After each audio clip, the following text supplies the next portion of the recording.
Good evening दोस्तों, कैसे हैं आप सब लोग। बहुत अच्छे होंगे आशा करते हैं। आज मैं आप लोगों के लिए जो है स्पेशल क्लास 10 स्पेशल बोर्ड जो खासकर क्लास 9th तैयार करके क्लास 10th के लिए गए हैं, उनके मन में ये रहता है कि पहले क्या पढ़ लें, गर्मी में कुछ काम कर लें। तो उनके लिए ये सोच रहे थे कि कुछ नया चीज़ क्या कर सकते हैं। तो मैं आप लोगों के लिए कुछ अपनी तरफ से सुझाव लाया हूँ और आशा करता हूँ ये सुझाव आपको बहुत अच्छा लगेगा। बस इस पे अमल करना है आपको, ठीक है।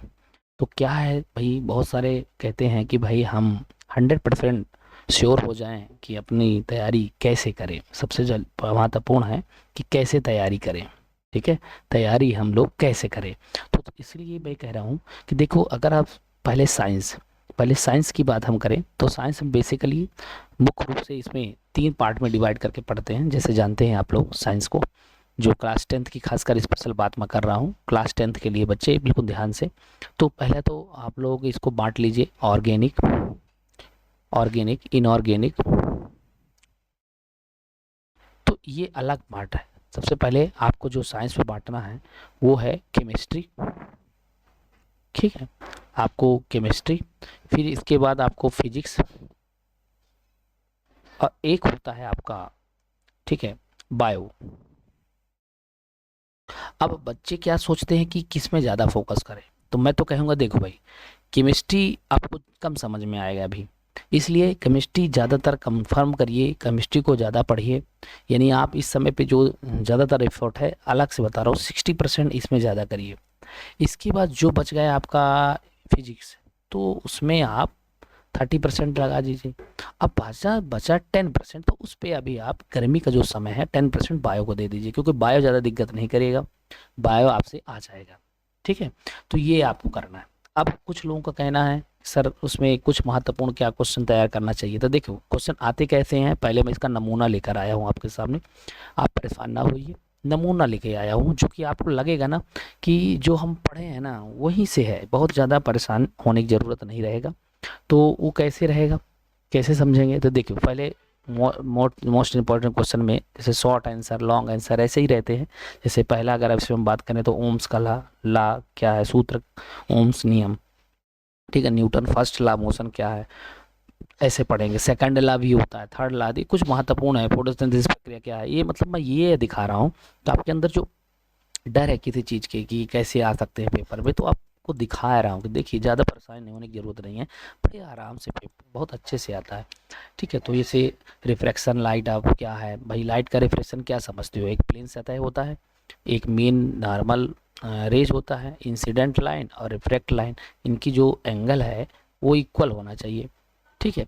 इसके बाद एसिड बेस रिएक्शन क्या है, इलेक्ट्रिक करंट क्या है, मैग्नेटिक फील्ड क्या है, ह्यूमन आई के भाग क्या है, ओजोन लेयर क्या है, बायोडिग्रेडेबल वेस्ट मटेरियल क्या है।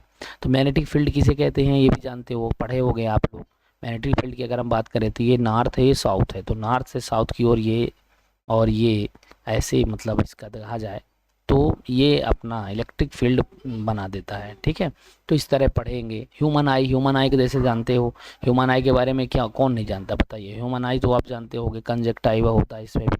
अगर मैं बात करता हूँ तो इसमें जो छोटा सा लेंस होता है ह्यूमन आई में, और इसे कॉर्निया वाइड वाला भाग को दान करते हैं, और ये वाला भाग जो है ये फाइब्रिक होता है, यहाँ पे रेटिना होता है जो पर्दे पे बनता है, और यहाँ पे ये लेंस होता है, और यहाँ पे एक लेंस कंजक्टाइवा होता है, ठीक है। और इस तरह का इसमें भी आइरिस होता है जो कि मतलब लाइट को आने जाने का वो करता है। तो ये सब चीज़ें अपन अच्छे से पढ़ेंगे।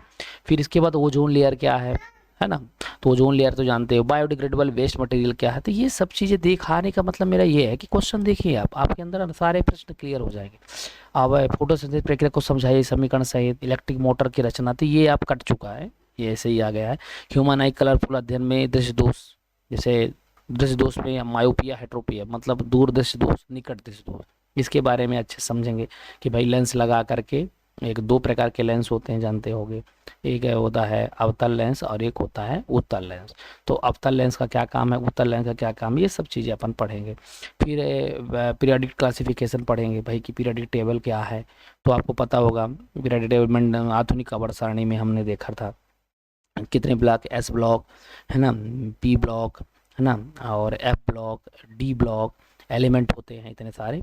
और इन सब एलिमेंट को हम लोग अच्छे से समझेंगे और ये सारा चीज़ें पढ़ा जाता है।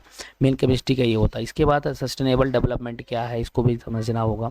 ठीक है, ऐसे इस तरह के क्वेश्चन आते हैं। कुछ महत्वपूर्ण क्वेश्चन एमसीक्यू भी से इस तरह आते हैं, जैसे भोजन किस प्रक्रिया से बनाते हैं बताइए। तो पौधे भोजन किस प्रक्रिया से बनाते हैं, तो जैसे अपन देख लेते हैं आंसर। अब जैसे तो जानते हो फोटोसिंथेसिस, है ना, तो इसका आंसर क्या हो जाएगा, फोटोसिंथेसिस। ऐसे और महत्वपूर्ण प्रश्न पूछ लेते हैं कि विद्युत धारा की एसआई यूनिट क्या होता है, तो एम्पियर से मापते हैं कि वोल्ट, तो यही है वाट से, है ना। ये सब चीज़ें आप लोग देख सकते हो, तो एम्पियर। ये सब छोटा छोटा। मानव हृदय के कितने कक्ष होते हैं, तो मानव हृदय के कितने कक्ष होते हैं बताइए। तो आप जानते होंगे 4 ही कक्ष होते हैं मानव हृदय के, है ना। इस तरह का छोटा सा क्वेश्चन आपको देखने को मिलेगा। और क्या हो सकता है, अम्ल और क्षार प्रक्रिया। अम्ल धातु की प्रक्रिया कौन सी गैस निकलती है, धातु अम्ल की प्रक्रिया से कौन सी गैस निकलती है, तो हाइड्रोजन गैस, है ना। इस तरह न्यूटन का थर्ड लॉ के क्या कहना है कि हर प्रक्रिया के बराबर विपरीत प्रक्रिया होता है। वस्तु स्थिर रहती है, ऊर्जा नष्ट होता है, गति बढ़ती है। तो ये सब चीज़ें देख पा रहे हो अपन। तो क्रिया का प्रतिक्रिया नियम होता है इसमें, ठीक है। तो ये इस तरह का क्वेश्चन आते हैं, बहुत परेशान होने की जरूरत नहीं है। मैं पहला कुछ वीडियो इसलिए डाला हूँ कि आप लोग परेशान ना होइए। आप सबसे ज़्यादा मैं जो बताया साइंस में, तो अभी इस समय केमिस्ट्री में फोकस करिए। मैं इसलिए केमिस्ट्री बोल रहा हूँ कि बच्चे केमिस्ट्री नहीं समझ पाते। अभी आपको क्या क्या करना है, पूरी पीरियोडिक टेबल लर्न करने का तरीका, कैसे लर्न करें, क्या करें, ये पीरियड टेबल पूरा लर्न करिए। मैं उसका वीडियो जो है अभी हाल ही में डाल दूंगा, पूरी पीरियड टेबल ट्रिक से लिखूंगा। जैसे एग्जांपल की, जैसे मान लीजिए एस ब्लॉक जो है दो दो पार्ट्स में बटा होता है। एक होता है S1 और एक होता है S2 ब्लॉक। तो एस ब्लॉक दो प्रकार के जैसे होता है।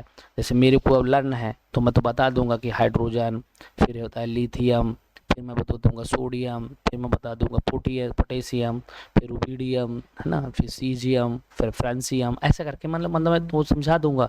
और आपको अभी याद नहीं है बेरिलियम, मैग्नीशियम, कैल्शियम, तो इसकी ट्रिक क्या है, तो मैं बताऊंगा कि जैसे हाइड्रोजन, लिथियम, सोडियम, तो हैलीना ने की रब से फरियाद, बेटा मांगे कार स्कूटर। ये सब चीज़ें जो मैं बहुत अच्छे से समझा दूंगा, ठीक है, परेशान नहीं होना है। पूरी चीज़ें मैं आपको पीरियड टेबल का जस्ट कल मेरा वीडियो मिल जाएगा। आज मैं केवल ये कॉन्सेप्ट लेकर आपके लिए आया हूँ कि परेशान ना होइएगा। इतनी बड़ी परेशान होने की जरूरत नहीं है आपको ना।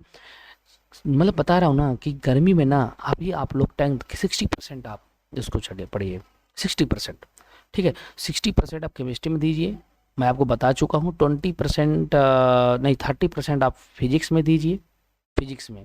फिजिक्स बिल्कुल अच्छे से फिजिक्स का पार्ट होता है, मैं बता दूंगा। आप कर